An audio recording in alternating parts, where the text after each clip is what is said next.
Microsoft office হলো desktop related প্রোগ্রামগুলোর একটি group. এটি মূলত বাণিজ্যিক ব্যবহারের জন্য 1990 সালে তৈরি করা হয়েছিল এবং এটি মাইক্রোসফট কর্পোরেশনের একটি মালিকানাধীন পণ্য। অনেক বছর ধরে মাইক্রোসফট অফিস সম্পর্কিত ডকুমেন্ট হ্যান্ডলিং সফটওয়্যার হিসেবে বাজারে বেশ জনপ্রিয়তা লাভ করেছে। এখানে প্রায় 35টি ভাষা নিয়ে কাজ করা সম্ভব। মাইক্রোসফট অফিসের ডেস্কটপ ভার্সনের মতো মোবাইল ডিভাইসেও এটাকে সক্রিয় করার কাজ শুরু হয়েছে। তাই ইউজাররা এখন অ্যাপেল বা অ্যান্ড্রয়েড বা মাইক্রোসফট অফিস 2019 এর জন্য অফিস ওয়েব অ্যাপস হিসেবে ব্যবহার করতে পারবে খুব সহজেই। তাছাড়া সময়ের সাথে সাথে মাইক্রোসফট অফিসে অনেক আপডেট বা পরিবর্তন এসেছে। এর মধ্যে একটি উল্লেখযোগ্য পরিবর্তন হলো অটোসেভ টুলের ব্যবহার।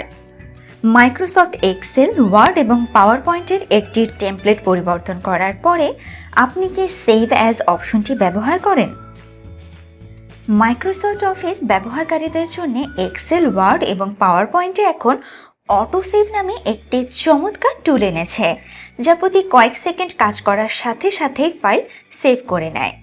যখনই একটি ফাইল OneDrive অথবা SharePoint অনলাইনে সংরক্ষণ করা হয়, মাইক্রোসফট অফিস সেটাকে অটো সেভ করে নেয়। ধরুন আপনি একটি ডকুমেন্ট লিখছেন এবং কিছু অংশ লিখে আপনি সেটাকে ফাইল অপশনে গিয়ে সেভ করে নিলেন বা কিবোর্ডে Ctrl+S দিয়ে সেভ করে নিলেন, কিন্তু একবার সেভ করলেই কিন্তু হচ্ছে না। পরবর্তীতে আপনাকে আবারও লেখার পর সেটাকে আবারও সেভ করতে হয়। আমরা একটু করে লিখি আর একটু পর পর লেখাটাকে সেভ করি। এতে করে মাঝে মাঝে আমাদের মনোযোগ নষ্ট হয়, সময় নষ্ট হয়।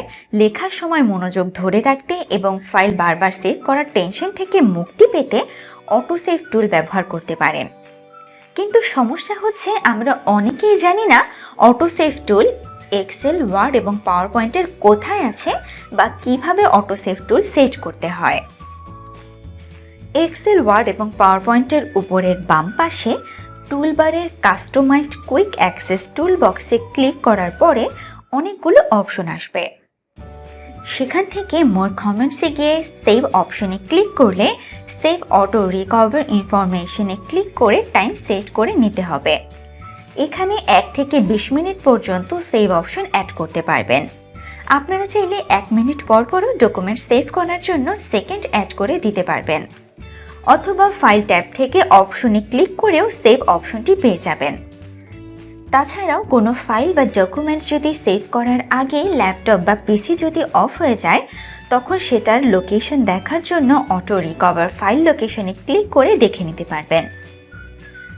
সো মাইক্রোসফট এক্সেল, ওয়ার্ড এবং পাওয়ার পয়েন্টের এই অটোসেভ টুলটি আপনাদের কাছে কেমন লেগেছে এবং এটাকে কতটা বেনিফিটেড বলে মনে হচ্ছে সেটা কমেন্ট বক্সে জানাতে ভুলবেন না। এবং এইরকম আরও ইন্টারেস্টিং টপিক সম্পর্কে জানতে আমাদের চ্যানেলটা সাবস্ক্রাইব করে রাখুন এবং বেল বাটনে ক্লিক করে রাখুন, যাতে এই ভিডিও আপলোড হওয়ার সাথে সাথে আপনার কাছে নোটিফিকেশন পৌঁছে যায়। ধন্যবাদ।